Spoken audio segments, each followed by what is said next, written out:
காஞ்சிபுரத்தில் நம்ம ஊரு திருவிழா காஞ்சி சங்கமம் கலை திருவிழா நிறைவு விழா விமர்சையாக நடைபெற்றது.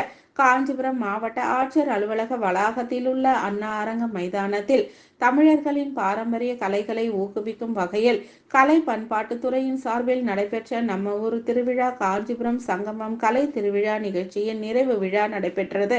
கலை பண்பாட்டுத்துறையின் கீழ் காஞ்சிபுரத்தை தலைமையிடமாக கொண்டு 7 மாவட்டங்களில் கலை பணிகளை ஒருங்கிணைக்கும் மண்டல கலை பண்பாட்டு மையத்தின் கீழ் காஞ்சிபுரம், சென்னை, செங்கல்பட்டு மற்றும் திருவள்ளூர் மாவட்டத்தை சேர்ந்த 400 கலைஞர்கள் பங்கேற்கின்ற பல்வேறு கலை நிகழ்ச்சிகள் கொண்ட இந்நிகழ்வானது இன்று மற்றும் நாளை ஆகிய 2 நாட்கள் நடைபெற்று நிறைவு பெற்றது.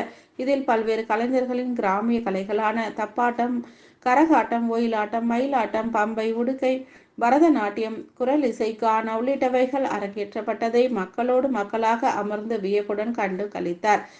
நிகழ்ச்சியில் காஞ்சிபுரம் மாவட்ட வருவாய் அலுவலர் வெங்கடேஷ், கலை பண்பாட்டுத்துறை துணை இயக்குனர் சுந்தர், கலை பண்பாட்டுத்துறை உதவி இயக்குனர் நீலமேகன், தலைமை ஆசிரியர் ரமணி, கண்காணிப்பாளர் விஜயகுமார், உள்ளாட்சி மன்ற பிரதிநிதிகள், அரசு அலுவலர்கள், கலைஞர்கள் மற்றும் பொதுமக்கள் என பலர் கலந்து கொண்டனர்.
Amen.